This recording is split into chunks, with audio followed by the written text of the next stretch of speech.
कल हमने धारा 20 तक किया था और अब आगे की धारा हम करेंगे कंटिन्यू।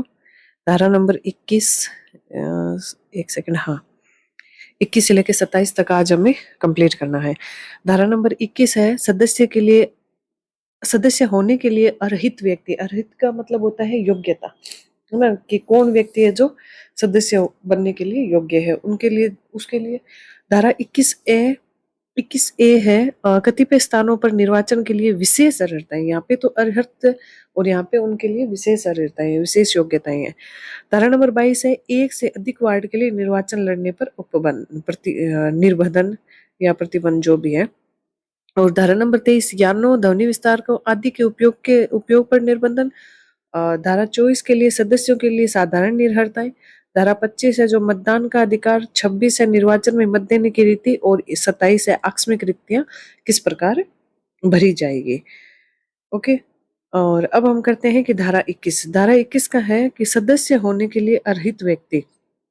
तो व्यक्ति अर्हित व्यक्ति धारा 6 हम पढ़ के आए थे कि धारा 6 के अंदर एक तो एमएलए एमपी, ठीक है, और साथ में वो मनोनीत सदस्य।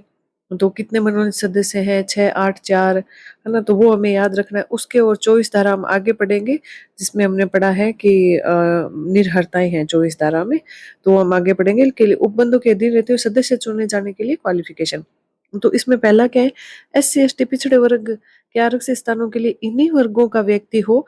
हाँ बिल्कुल, अगर एससी एसटी वर्ग का है तो वो व्यक्ति भी सदस्य होने के लिए एससी एसटी वर्ग का ही है। महिला है तो महिला वर्ग के लिए, और एससी एसटी पिछड़े और महिलाओं के आरक्षित स्थान के लिए इन्हीं वर्गों की महिलाएं और किसी वार्ड से निर्वाचित हो। और किसी अन्य स्थान के लिए वह नगर पालिका के किसी वार्ड का निर्वाचक हो सकता है और उसकी आयु लगभग 21 वर्ष पूरी हो। और दूसरा मेन पॉइंट है कि उसके घर में शौचालय हो, यानी उसके पूरा परिवार है जो उसके शौचालय का यूज करता हो। अब स्वस्थ शौचालय का मतलब भी यहाँ दिया है कि ये परिभाषा भी पूछ ले जाती है कि ऐसा शौचालय जिसके तीनों ओर दीवार हो, है ना, और दरवाजा हो एक, और उस पे छत भी हो, और जल प्रबंधन हो। ये बात यही है। और परिवार के सदस्य में हम गिनेंगे कि व्यक्ति, उसके माता पिता, पति पत्नी, व्यक्ति और बच्चे और उसके माता पिता, ये परिवार के सदस्य आ जाएंगे, ठीक है। और धारा 21 ए के अंदर क्या है? कुछ स्थानों पर निर्वाचन के लिए विशेष शर्तें, कुछ स्थानों पर, है ना, उसके लिए बताया गया है। तो राज्य सरकार द्वारा निर्धारित रीति के अवधारित किए गए स्थानों के लिए सदस्य की आयु 21 से, एक सेकंड, हाँ, 21 से 35 वर्ष, ये ध्यान रखना ना, 21 से 35 वर्ष के सदस्यों के लिए कुछ विशेष अर्हताएं हैं, विशेष क्वालिफिकेशन है।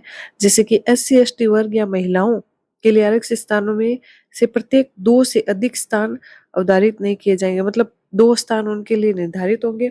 और अगर किसी स्थानों में संख्या, जैसे एससी एसटी महिलाओं के लिए 3 से कम है, तो वहां केवल 1 स्थान होगा, बिल्कुल। और अगर अनरिजर्व यानी अनारक्षित स्थान है जहाँ पे संख्या 5 है, तो वहां उनके लिए 1 स्थान निर्धारित होगा। और अगर 5 से अधिक है तो उस आधार पर मतलब एक एक बनते जाएंगे। जैसे अगर 17 स्थान है तो 5 की 1 सीट हो गई, फिर 5 की 1 सीट हो गई, फिर 5 की 1 सीट हो गई, और लास्ट में 2 बच गए, वो शेष हो जाएंगे, ठीक है। ये इसमें विशेष योग्यताओं वाले में है। अब आता है धारा नंबर 22, यानी एक से अधिक वार्ड के लिए निर्वाचन लड़ने पर पाबंदी है। यानी इसको ऐसे कर सकते हो कि एक एक यानी 2, तो 22 2 2, तो 2 वार्ड पे वो निर्वाचन नहीं लड़ सकता। ये वैसे कॉमन सेंस की बात है, इसको वैसे भी कर सकते हैं। धारा 21 के उपबंध में होते हुए भी कोई सदस्य एक से अधिक वार्ड के लिए चुनाव लड़ने का हकदार नहीं है, मेन पॉइंट, है ना।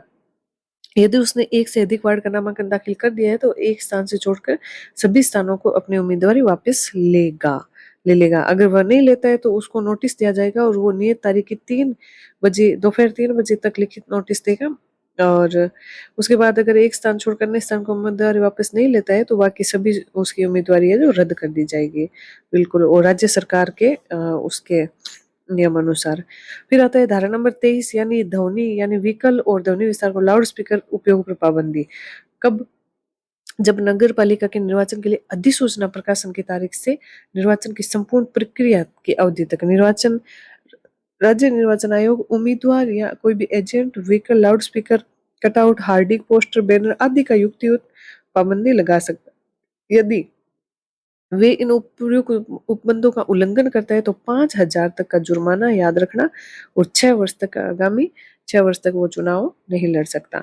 तो ये हमें याद रखना है। और पूरे, जैसे कि मैं बता दूं आपको कि पूरे इसमें नगर पालिका एक्ट में 3 ही धाराएं ऐसी है जिसमें 5,000 जुर्माना है। एक तो धारा नंबर 23 जिसमें लाउड स्पीकर इन पे बैन है, उसमें 5,000 का जुर्माना और 6 वर्ष तक चुनाव पर पाबंदी। और धारा नंबर 65 जिसमें अति उसका अतिक्रमण, धारा नंबर 259, 69, सॉरी 59, सॉरी। तो इन तीनों में क्या है, 5,000 रुपए का जुर्माना है, ये याद रखना, ये आगे भी आएगी हमारे, है ना। और फिर आता है धारा नंबर 24, ये अच्छा है, इसमें क्वेश्चन बन ही जाते हैं अपने। धारा नंबर 24 यानी सदस्यों के लिए निर्हरताएं, वहां तो थी अर्हत, 21 में हमने पढ़ा था योग्य, और यहाँ निर्हरताएं, है ना। कौन सदस्य है जो निर्हर माना जाएगा, जो अयोग्य माना जाएगा, यदि किसी सक्षम न्यायालय द्वारा नैतिक अधमता के किसी अपराध के लिए या किसी अन्य अपराध के लिए सिर्फ दोषी ठहराया गया, वो 6 मास या अधिक 6 मास 6 महीने या अधिक का कारावास दंड हो तो वो व्यक्ति निर्हर माना जाएगा। और धारा 245 के अधीन किसी अपराध के लिए दोष सिद्धि पाया गया हो तो 245 के अंदर अपराध के लिए, 245 मतलब अतिक्रमण से संबंधित है, ठीक है। और यदि किसी ऐसे सक्षम न्यायालय जिसमें अपराध का संज्ञान किया हो और उसके विरुद्ध 5 वर्ष, है ना, 5 वर्ष का कारावास से दंडनीय किसी अपराध के, मतलब यहाँ तो 6 माह तक किसी को अगर कारावास दंडित किया गया है न्यायालय द्वारा और 245 के दिन, और सक्षम न्यायालय द्वारा 5 वर्ष की अगर सजा उसको सुनाई गई है तो वो निर्भर माना जाएगा।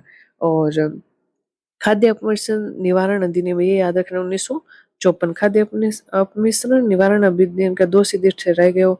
दंड प्रक्रिया संहिता 1973 के तहत धारा 110 और 117 के अंतर्गत अगर वो दोष सिद्धि हो तो, या फिर कोई केंद्र और राज्य सरकार के स्थानीय प्राधिकार या किसी अन्य प्राधिकार की सेवाओं के कारण कोई मतलब पदच्युत या फिर उसको रिमूव कर दिया गया, मतलब उसको जो भी है उसको टर्मिनेट कर गया उसके बिहेवियर मिसकंडक्ट बिहेवियर के कारण, जो भी है ना, ये तो व्यक्ति नहीं होगा इसमें सक्षम। और ऐसा वृत्ति व्यवसाय कोई प्रोफेशनल रह चुका हो सक्षम प्राधिकारी के आदेश के रूप में इस व्यवसाय में डिबेर कर दिया गया हो, वह नगर पालिका की प्रधान शक्ति अथवा व्यवस्था के अंतर्गत कोई लाभ पद पे हो तो इसका भी ध्यान रखना, अगर कोई लाभ पद पे हो तो वो भी योग्य नहीं होगा। धारा 35 और 41 जो हम आगे पढ़ेंगे उसके तहत अगर वो निर्भर हो तो भी वो सदस्य नहीं बन सकता। और यदि राजस्थान विधानसभा निर्वाचन के प्रयोजनों के लिए निर्हर तो, परंतु कोई व्यक्ति जिसने 21 की आयु प्राप्त कर ली इस खंड के अधीन इस आधार पर निर्हर नहीं होगा। 25 वर्ष से कम आयु का है या यदि वह केंद्रीय और राज्य सरकार के कोई भी वेतनिक मतलब लाभ के पद पर हो तो वही चीज इसमें आ जाएगी। कोई विश्वविद्यालय में, कोई निकाय में, कोई सरकारी सोसाइटी में वगैरह में अगर वो राज्य सरकार द्वारा निरंतर पूर्णतः स्थगित पोषित हो, कोई वेतनिक कार्य कर रहे हो तो ठीक है। कोई दिवालिया घोषित हो गया हो तो, और सक्षम न्यायालय द्वारा विकृत हो तो, मतलब जो भी ये जो मतलब नहीं करने वाले जो इसके उपबंधों के खिलाफ है उस वो व्यक्ति इसमें सदस्य बनने के लिए योग्य नहीं है। नगर पालिका के साथ किसी कोई संविदा, कोई कॉन्ट्रैक्ट पर अगर उसका इंटरफेयर हो, उसमें अगर वो अपना हित रखता हो तो वो इसका सदस्य नहीं बन सकता। या फिर वह नगर पालिका में उम्मीदवारी में नामांकन भरते समय नगर पालिका की ओर से वेतनिक व्यवसाय रूप से नियुक्त हो, ठीक है, और वकील के विरुद्ध पैरवी कर रहा हो। अच्छा, एक ये भी पॉइंट है जिसमें यदि 27 नवंबर 1995 के बाद 2 या 2 से अधिक संतान हो तो वो 2 से अधिक संतान हो तो वो सदस्य नहीं बन सकता। अच्छा, उसमें एक चीज डालना, एक कल्याणी, अगर ट्विंस हुआ हो तो वो एक ही संतान माना जाएगा, और अगर दत्तक पुत्र गोद लिया हो तो उसको भी गिना जाएगा, ठीक है। और किसी की नगर पालिका के लिए बकाया हो, कोई दोष सिद्धि ठहरा गया हो न्यायालय के द्वारा तो ये व्यक्ति है जो इसमें सदस्य नहीं बन सकते। सिंपल सा है। फिर आता है मतदान का अधिकार। धारा नंबर 25 और 26 में भी मतदान की रीति आएगी तो दोनों सिमिलर ही है, ठीक है। मतदान का अधिकार, धारा नंबर 25 में होगा मतदान का अधिकार। किसी भी वार्ड के निर्वाचक नामावली में रजिस्ट्रीकृत व्यक्ति ही मतदान डाल सकता है, बिल्कुल। और कौन नहीं डाल सकता, धारा 14 के दिन निर्हत व्यक्ति किसी भी वार्ड में मत नहीं डाल सकता। जैसे उसमें हमने पढ़ा था, अगर वो भारत का नागरिक नहीं है, अगर वो दिवालिया घोषित है, मिसकंडक्ट उसका व्यवहार है, ठीक है, विकृत है, तो ये व्यक्ति है जो इसमें भ्रष्टाचार कर रहे हैं तो ये व्यक्ति इसमें मत नहीं डाल सकता। एक से अधिक वार्डों में मत नहीं देगा, बिल्कुल मत शून्य हो जाएगा। और यदि निर्वाचक नामावली में एक से अधिक बार रजिस्टर है तो एक से ज्यादा मत वो नहीं दे सकता, ठीक है, उसके मत शून्य होने जाएंगे। और अगर वो देश के अधीन है, कारागार में है, पुलिस विधिपूर्ण अभिरक्षा है, तो वो भी मत नहीं दे सकता। अच्छा, निवारक निरोध कानून पे ये चीजें लागू नहीं होगी, ठीक है, इस चीज का भी हमें ध्यान रखना है। अब धारा नंबर 25 क्या 26 क्या कहती है? 25 में तो मतदान, 25 में हमने क्या पढ़ा था कि मतदान का अधिकार, और 26 में मतदान देने की नीति रीति, ठीक है। अ, विहित दी गई रीति में मत पत्र यानी बैलेट के द्वारा दिया जाएगा, प्रोक्ष मत नहीं लिया जाएगा। प्रोक्ष मतलब आपकी जगह कोई और जाके दे रहा है तो उसका ध्यान रखना है हमें, वो मत मान्य नहीं होगा। प्रत्येक निर्वाचक एक ही मत दे सकता है, बिल्कुल एक उम्मीदवार एक ही मत दे सकता है, वो हमने पढ़ ही लिया।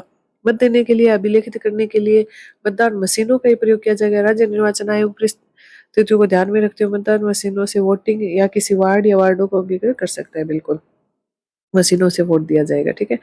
अब आता है धारा नंबर 27 यानी आकस्मिक रिक्तियां किस प्रकार भरी जाएगी। यदि कोई सदस्य के पद पर समय व्यतीत हो जाने अलावा होने वाली आकस्मिक रिक्तियां यथाशीघ्र उप निर्वाचन होगा उसका, ठीक है। उप निर्वाचन में निर्वाचित कोई सदस्य नगर पालिका की बची हुई पदावधि के लिए मतदान करेगा, बिल्कुल। यदि कोई मृत्यु पद त्याग से हटाया गया हो तो अगर कोई SC ST का या महिला आरक्षित है तो उसी वर्ग का सदस्य चुना जाएगा। और जहाँ कोई रिक्त सदस्य के पदावधि यानी 6 माह पहले होती है तो राज्य सरकार निर्देश दे सकती है कि अगले निर्वाचन, मतलब अगर उसकी पदावधि पूर्ण होने में 6 माह कम है, 6 माह से कम टाइम है, तो वहाँ निर्वाचन नहीं करवाए, उसकी आवश्यकता नहीं है, तो वो राज्य सरकार के निर्देशन पर निर्वाचन नहीं करवा सकते।